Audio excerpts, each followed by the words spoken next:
अस्सलाम वालेकुम स्टूडेंट्स, कैसे हैं आप? उम्मीद है आप सब खैरियत से होंगे। मैं हूं आपकी इंस्ट्रक्टर मिस लाइबा और आज का जो हमारा सब्जेक्ट है वो है सोशल स्टडी ग्रेड 5 का। और आज का जो हमारा चैप्टर है वो है सिटीजनशिप। जी तो स्टूडेंट, सबसे पहले हम इसका कंटेंट पेज देख लेते हैं। जी, कंटेंट पेज में सबसे पहले इसका नाम, जो इसका नेम है वो डिस्प्ले हो गया कि इसका जो हमारा यूनिट है उसका नेम क्या है, सिटीजनशिप, जैसे मैंने आपको पहले भी बताया था। तो स्टूडेंट, सबसे पहले यहाँ पे हमारे पास SLOs आ जाते हैं जिसके अकॉर्डिंग हम स्टडी कर रहे हैं, जिसमें हमें पता चलता है कि हम इस चैप्टर में क्या सीखेंगे और क्या पढ़ेंगे। जी तो स्टूडेंट, सिटीजनशिप यानी कि शहरियत के बारे में हमने अभी तक स्टडी की है। ठीक है, उम्मीद है आपको इतनी बात जो है ना समझ आ गई होगी सिटीजनशिप किसको कहते हैं। और हमने जो कल पढ़ा था कि बिलीफ 3 हमने पढ़ा था, जिसमें हमने पढ़ा था कि हमने बतानी है इंपॉर्टेंस, बतानी है फ्रीडम ऑफ स्पीच की, कि हम अपनी आज़ादी से अपनी राय के बारे में कैसे बता सकते हैं। ठीक है, आज हमने बिलीफ 4 पढ़ना है कि यानी कि हमने बताना है कि अमन व ईमान और इत्तफाक के साथ इत्तफाक हम कैसे बना सकते हैं। ठीक है, उसके बारे में हमने स्टडी करना है। जी तो स्टूडेंट, सबसे पहले हम अपना बिलीफ 3 देख लेते हैं। उसकी जो हमारे पास ब्रिजिंग थी, फॉर्मेटिव चेक था, हम उसके आंसर्स को सॉल्व कर लेते हैं। ठीक है, ये हमारे पास बिलीफ 3 आ गया। सबसे पहले हम इसका ब्रिजिंग देख लेते हैं।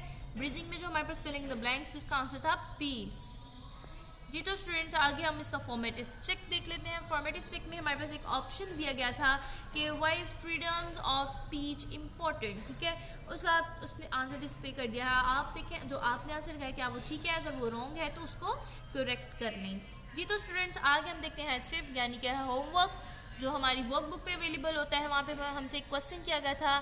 ठीक है, ये उसका आंसर डिस्प्ले कर दिया है। आप चेक कर लें कि जो आपने लिखा है क्या वो ठीक है या वो रॉन्ग है। जी तो स्टूडेंट्स, अब हम अपने बिलीफ 4 की तरफ चलते हैं, जो आज का हमारा लेक्चर है। ठीक है, उसको हम स्टार्ट करते हैं। जी, सबसे पहले बिलीफ 4 में हमारे पास आती है ब्रिजिंग। उम्मीद है आपको अच्छे से ये बात क्लियर हो गई होगी कि ब्रिजिंग क्या होती है, कि हमने जो प्रीवियस में पढ़ा होता है उसको यूटिलाइज करते हुए हम क्या करते हैं, ब्रिजिंग का आंसर देते हैं। ठीक है, आगे आपने इसको अच्छे से रीड करना है और इसका आंसर आपने यहाँ पे सॉल्व करना है। आगे हमारे पास आता है फोकस। फोकस आपको पता है कि इसको क्लिक करने पे यहाँ से हमारे पास एक वीडियो लिंक ओपन होगा, जिसके ज़रिए आप ये हमारा जो बिलीफ 4 है उसका प्रॉपर एक वीडियो लेक्चर देख सकते हैं।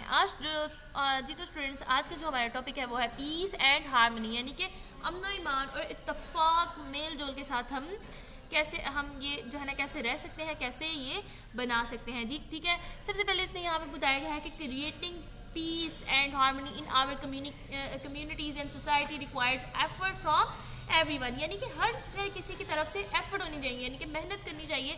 हर किसी कोई मेहनत करेगा अपनी सोसाइटी में तो फिर ही ये अमन और इत्तफाक का जो अमन और इत्तफाक है वो क्या होगा, क्रिएट होगा, बन सकेगा। ठीक है, इसी से क्या होगा कि सब लोग एक दूसरे को अंडरस्टैंड करेंगे, यानी कि रिस्पेक्ट करेंगे। ठीक है, और एक दूसरे जो आसपास का जो इन्वायरमेंट है वो क्या होगा, अमन और ईमान वाला होगा, पीसफुल होगा। ठीक है, और हर कोई एक जो है ना सेफ फील करेगा। ठीक है, अब हम क्या करते हैं, हम इसके बारे में जो यहाँ पे जो पॉइंट्स बताए गए हम उसके बारे में स्टडी कर लेते हैं। यानी उसने क्या पहले बताया है कि रिस्पेक्टिंग डिफरेंस। यहाँ पे उसने बताया है कि सबसे पहले क्या होना है कि आपने एक दूसरे को रिस्पेक्ट देनी है। ठीक है, आपने उसके ओपिनियंस, जैसे हमने प्रीवियस में भी पढ़ा कि हम अभी तक जो हमने पढ़ा कि हमने जो एक दूसरे की राय जो है ना उस पर जो है उसको सुनना चाहिए, समझना चाहिए उसके आइडियाज़ को। ठीक है, रिस्पेक्ट देनी चाहिए। ठीक है, उसके बाद उसे क्या कहा है, ओपन कम्युनिकेशन, यानी कि सबको जो है ना ये हक होना चाहिए कि वो ओपनली बात कर सके। ठीक है, अपने आइडियाज़ को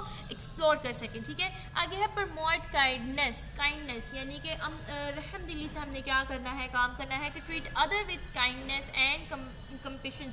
अब यहाँ पर उसने क्या कहा है कि एक दूसरे को आपने काइंडनेस यानी कि अमन ईमान से, रहम दिली से क्या करना है, ट्रीट करना है। आगे है रिजॉल्विंग कॉन्फ्लिक्ट्स पीसफुली, यानी कि कोई भी आपके पास आ जाता है, यहाँ पे उसने कहा है resolve disagreements thought peacefully, discussions and compromise arguing और यूजिंग वायलेंस, यानी कि उसने क्या कहा है कि आपने अच्छे से जो डिसएग्रीमेंट्स हैं, यानी कि जो गलत बयानी करते हैं, कुछ भी आपके पास कोई रॉन्ग थ्योरी आ जाती है, आपने क्या करना है, उसको अच्छे से सुनना है। ठीक है, उसको अच्छे से समझना है और उसको रिजॉल्व करना है। ठीक है, ताकि कोई भी बड़े शोर या बड़ी लड़ाइयों से बच सके। ठीक है, आगे हमारे पास आता है इनकरेज कोलैबोरेशन।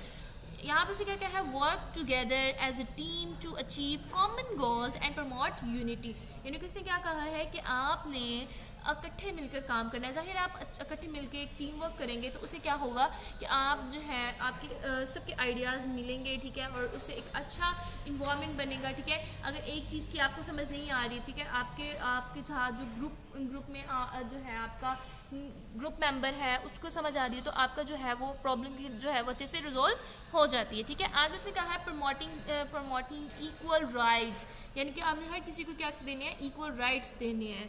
आगे आता है एजुकेटिंग फॉर पीस, यानी कि आपने जो है हमारी यहाँ पे टीचिंग उसने क्या कहा है, teach the value of peace, tolerance and respect, यानी कि उसने क्या कहा है एक दूसरे को आपने अच्छे से क्या करना है, टीच करना है, पीसफुली, अमन से, टॉलरेंस से और रिस्पेक्ट से, यानी कि अच्छे से उसको इज्जत देकर आपने क्या करना है, एक दूसरे को टीच करना है, ठीक है, उसको समझाना है। अगर किसी को किसी चीज़ की समझ नहीं है आपने उसको गाइड करना है, ठीक है।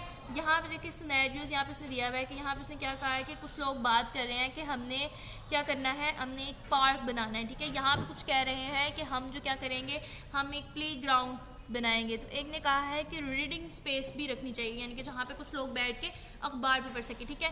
तो यहाँ पे कम्युनिटी में हमने ये बात उसने कहा कि बात की, तो ठीक है, and at the and result क्या निकला कि दोनों चीज़ों का एक अच्छे इन्वायरमेंट में पार्क बन गया, यानी कि हम वहाँ पे एक प्ले ग्राउंड भी बन गया और वहाँ पे बैठ के हम यहाँ पे आप देख सकते हैं कि वहाँ पे अखबार भी पढ़ रहे हैं, यानी कि वहाँ पे बैठ के आप रीडिंग भी कर सकते हैं, ठीक है। यानी कि इसमें यही बताया जा रहा है कि अगर आप जो है एक दूसरे के आइडियाज़ को यूटिलाइज़ करेंगे तो आपकी जो आपका जो आगे जो सोल्यूशन निकलेगा वो बहुत अच्छा होगा, ठीक है। अब यहाँ पे हमारे पास है, इसका आ जाता है फॉर्मेटिव चेक। फॉर्मेटिव चेक में आपसे जो आपका क्लास वर्क होता है, जो आपने आज पढ़ा उसी से रिलेटेड आपसे कुछ क्वेश्चंस किए जाएंगे, ठीक है, उसके आपने आंसर्स देने होंगे, ठीक है। और आगे आपको पता है हमारा आ जाता है थ्रिफ्ट का मतलब होता है आपका होमवर्क, जो आपकी वर्कबुक पे अवेलेबल होता है। उसमें भी आपसे इसी टॉपिक के रिलेटेड कुछ क्वेश्चंस होंगे, वो आपने अच्छे से रीड करने हैं और उनको सॉल्व करना है जी। तो स्टूडेंट्स कल मिलते हैं, उम्मीद है आपको अच्छे से लेक्चर समझ आ गया होगा।